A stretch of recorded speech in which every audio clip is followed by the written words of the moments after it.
let's talk about curriculum because I love it.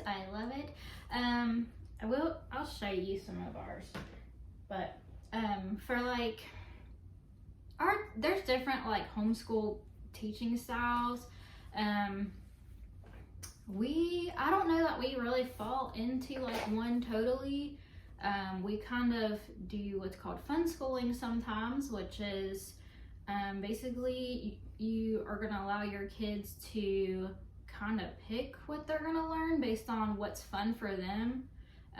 So yes, we're still doing like the 5 things that we have to do for West Virginia's homeschool law, but for science this year, we let Colson pick what he wanted to do, and he's really into space right now. So that's part of it. Is that it's kind of more. Which is that's not interested? No, that's the good and the beautiful. The good and the beautiful. Yes. Yeah, and that's a unit study. The good and the beautiful. That's what he chose. So we're kind of on a Funschooling style, I guess. We also really like Charlotte Mason. Yeah. We took like a little quiz to kind of figure out what your learning style is, or teaching style, I guess. And we like scored high on that. We honestly did not think that Charlotte Mason, we were not interested in it whatsoever. Did not think that's where we were going to go.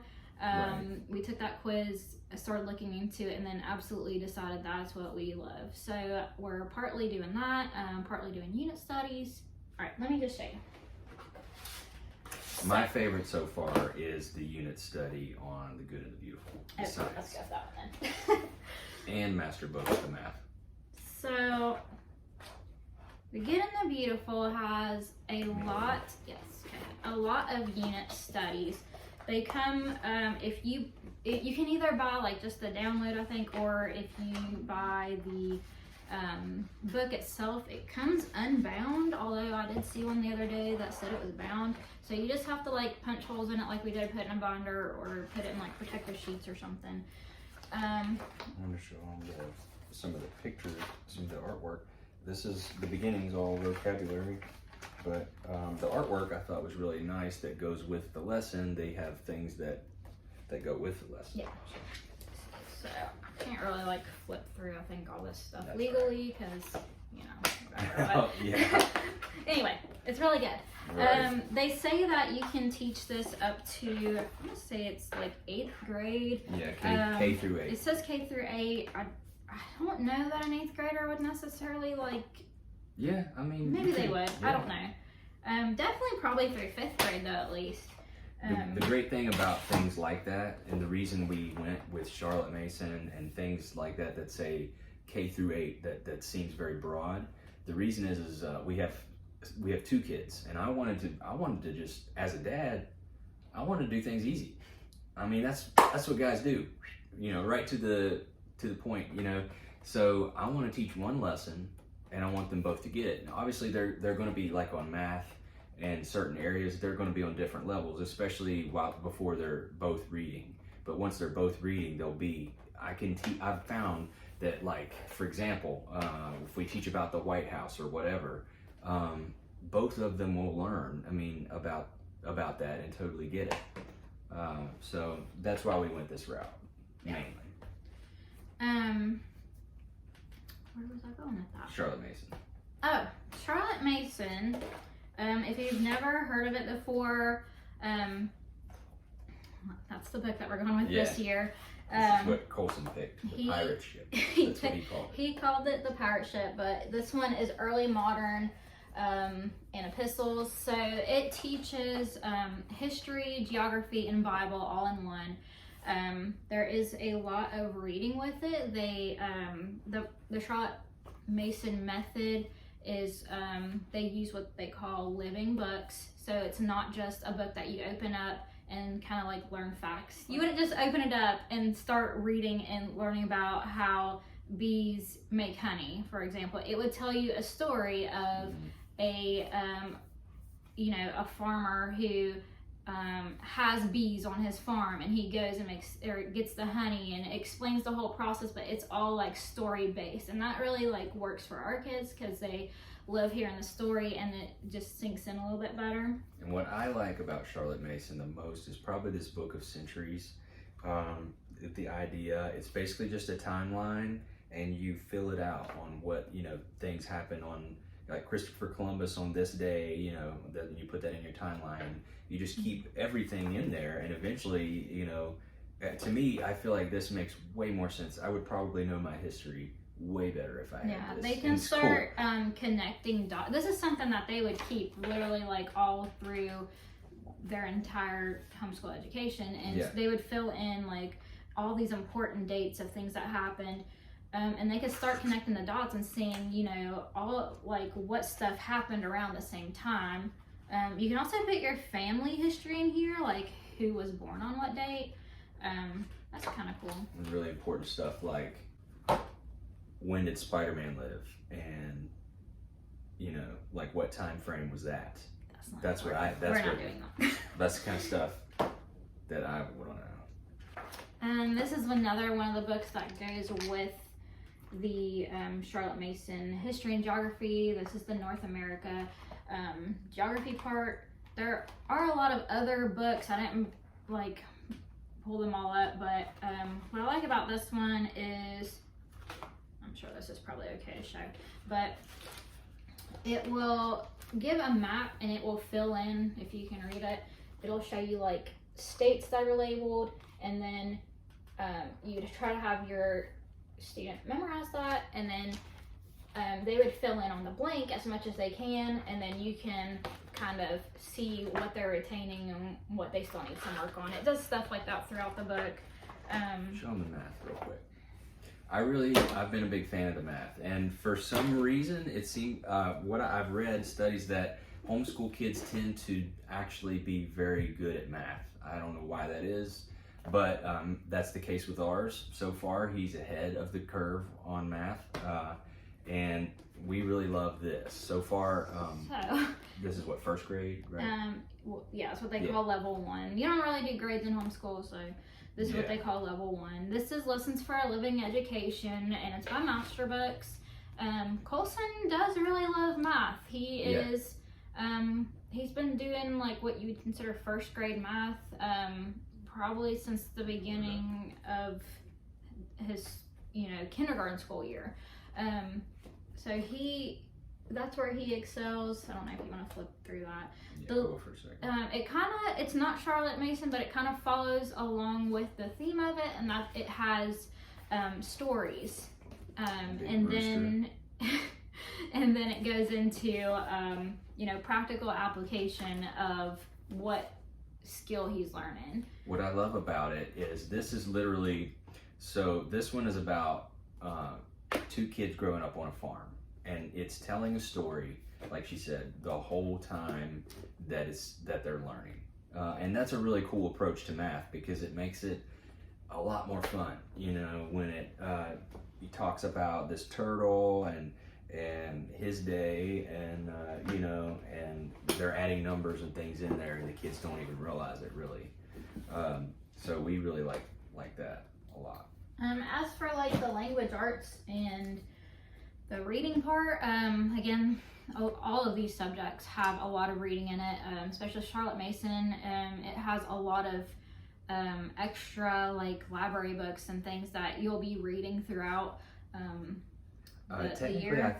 I think public school does language arts and reading in the same thing. So but we basically you know, we also supplement with other books that we've gotten here. And as far as the language arts, he is he's writing ish. He is, but we're not like, that's not a main focus for us right now. We're not like stressed and really focused on his handwriting at this point. He's only 6. Right, but he's doing second grade math, you know, I mean, so he's excelling in other places. Right, but what I'm saying is we're not like focused so much on the handwriting part.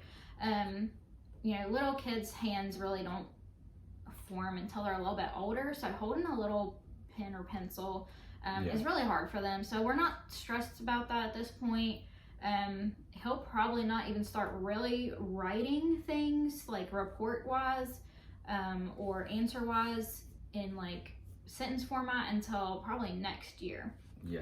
A lot of his stuff is going to be an oral narration. So we would read something to him and then ask him to explain back what was read, or ask him questions about what was read. And as long as he's getting those concepts, the actually writing of it is not like a focus of ours this year. Yeah, we actually attended the Homeschool Convention, and we learned that some countries don't even start school until what, like 7?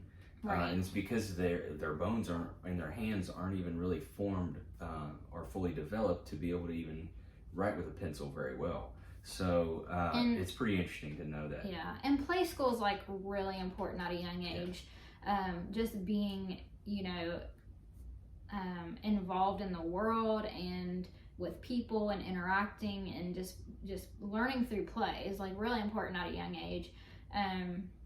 Since I'm a dad and I have 2 boys, our play school usually consists of like, you know, a bunch of blankets and cushions in the floor, and then Colson's up on the top ropes, you know, giving me an elbow drop or something like that. You know, usually like wrestling ring type stuff. It's not always like that physical. No. So just the other day, they were on their trampoline with a bunch of ball pit balls and all these different colors.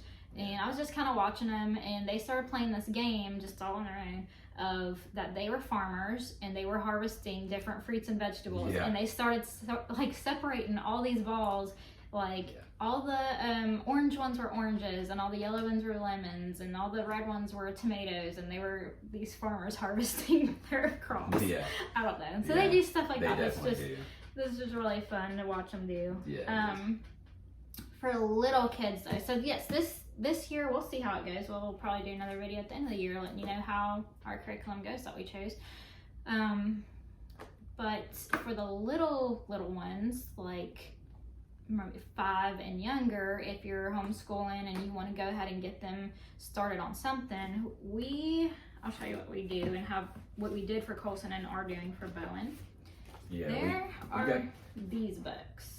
I think we got what did we get it at Ollie's or the dollar store? Ollie's has them, the dollar store has them, and we've even picked them up in we use a lot of Brain Quest. The what's it called? The dollar spot in Target has them, and they have a ton of them. And I've seen them up through, I think, even 5th grade. So you could even use these to like supplement something that you're doing. They have all different subjects. I liked, was it School Zone? Was that the name of the one that we got from Dollar Tree?